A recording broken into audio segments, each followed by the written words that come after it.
Elder Dragons in Monster Hunter have always been a fascinating category to me, given how different they can be from each other. They can be all kinds of weird shapes and sizes, and also highly vary in difficulty. That being said, while some of them can be fun or even great, there's some Elder Dragons that are just annoying, boring, or meh. And that's what I want to talk about. Sunbreak's title update number 5 saw the return of the Looming Calamity Elder Dragon first introduced in Monster Hunter Portable 3rd, known as Amatsu.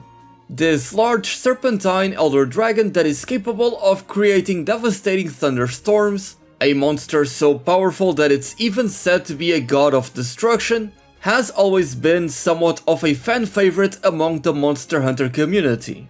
It never really hung out with the popular kids, the Zenogres, Tigrex, Rajangs and Nargacugas, but it was a notable creature among such a vast roster, known by many, again, for its tendency to create storms, but also its unique feature that would trigger once you had slain an Amatsu. Taking this majestic Elder Dragon down would result in clearing the raging storm. A new bright, hopeful and triumphant theme would play as a vibrant rainbow appeared coloring the once grey skies. It's a breathtaking moment, something that makes the hunt a lot more memorable in the eyes of many players, myself included. That being said, as an actual hunt, Amatsu was never really all that great. The fight was, at least in my opinion, quite boring and uneventful, which I always found to be a shame considering how cool of a sequence you are rewarded with for hunting this Elder Dragon. So when all these rumors and hints started spreading around the community that Amatsu was going to be in Sunbreak, I could only hope that they would do it justice this time around, that the Monster Hunter team would create an engaging and memorable fight. So how is Amatsu in Sunbreak? Well, I am very pleased to say that this new version of Amatsu is anything but boring. It is probably the most cinematic fight we have ever had in all of Monster Hunter. And that is including Iceborne Fatalis and even Geismagorm from Sunbreak as well. Similarly to the Fatalis hunt in Monster Hunter World Iceborne, we do get this little backstory of a couple of known characters that are related to the Elder Dragon in question. This time around, it's Kagero and Yomogi. The dialogue itself is nothing really that special, but it is cool to see the Monster Hunter team trying to add more personality and develop these characters and to tie them into the narrative of the game. It's kinda crazy seeing Kagero, this random ass dude that is in charge of the player lottery, simply deciding to take on, by himself, this Elder Dragon. He even tanks an entire breath attack by himself, and he seems to be fine with it. That being said, as for the hunt itself, Amatsu starts off pretty slow, but it rapidly ramps up and it starts throwing a lot of projectiles and different kinds of AoE attacks at you. It summons destructive storms that will envelop the entire arena, and it also creates lightning strikes when it is enraged. Some of the cooler and more memorable attacks when it is in its base form, or rather before it is enraged, are the horizontal wind tunnels that you essentially have to get out of the way of, or rapidly pass through so you don't get hit by them and take a lot of damage, or the huge water ball nukes that he sometimes throws at you.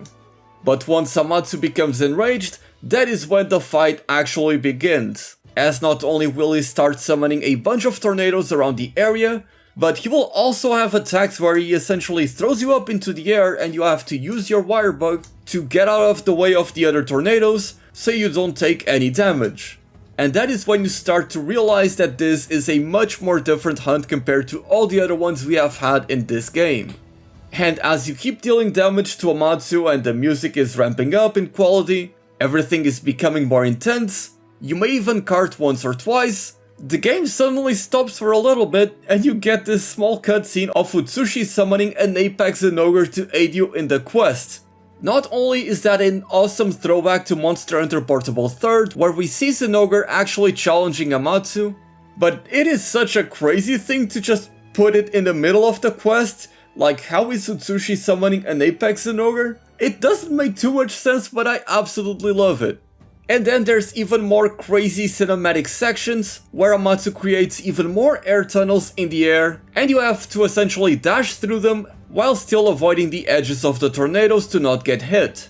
I really didn't expect to see these many cinematic sections in the middle of the hunt.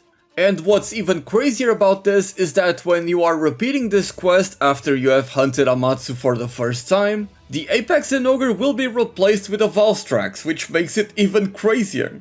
But I guess it is a fitting occurrence considering that this arena is the same one where we have had to hunt Valstrax and many other powerful monsters in the past. Speaking of which, of course, once you actually get to take down Amatsu, you are greeted with this beautiful cutscene that is pretty much a recreation of what we had in Monster Hunter Portable 3rd, with much better graphics, and it just looks amazing.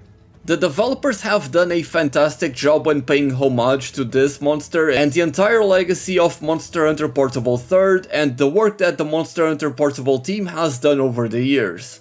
This is the result of a passionate team really putting all of their efforts into making something amazing, and even though I was somewhat weirded out by all of these cinematic parts of the hunt at first, I've come to actually love this quite a lot.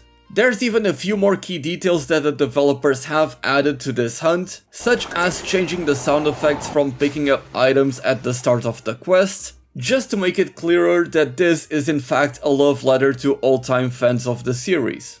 And it's not like Amatsu is a pushover, he does a ton of damage, and if you're not careful and if you don't play along with his mechanics, you're going to be severely punished, especially by his attacks that are made to counter whenever you use Wirefall. He has quite a few of those, so be on the lookout for that.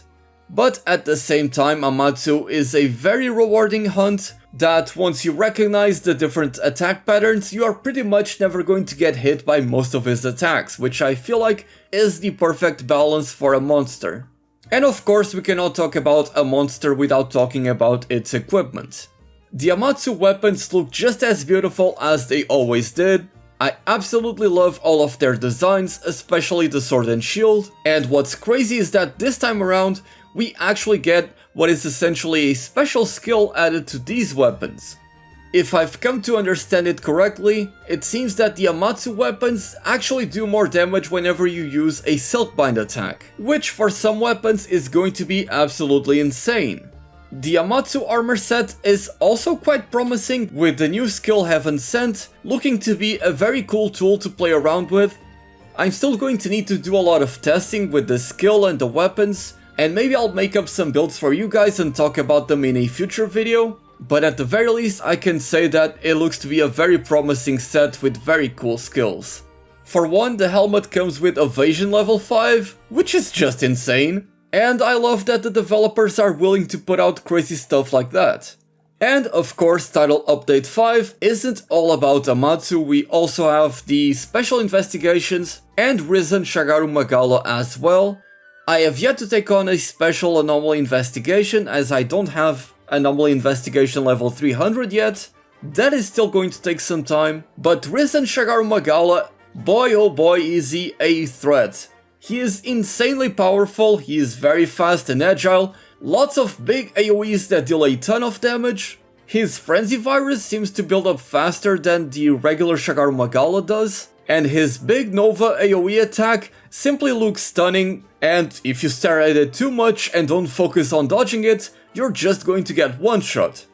And to top it all off, the Risen Shagaru Magala armor set comes with the skill Frenzied Bloodlust, which looks to be absolutely insane. Again, it's something that I have to play around with, try to test out different builds, and see if I come up with something that is going to be very good for you guys. So if you're interested in checking out my builds, I will most likely have a video for you guys tomorrow, so be sure to subscribe and look forward to that. In the meantime, I hope you guys enjoyed Title Update number 5, tell me how you guys feel about Amatsu and all of his changes, and if I missed anything, let me know in the comment section below. With that being said, thank you all so much for watching, my name is Dark Hero, and as always, happy hunting!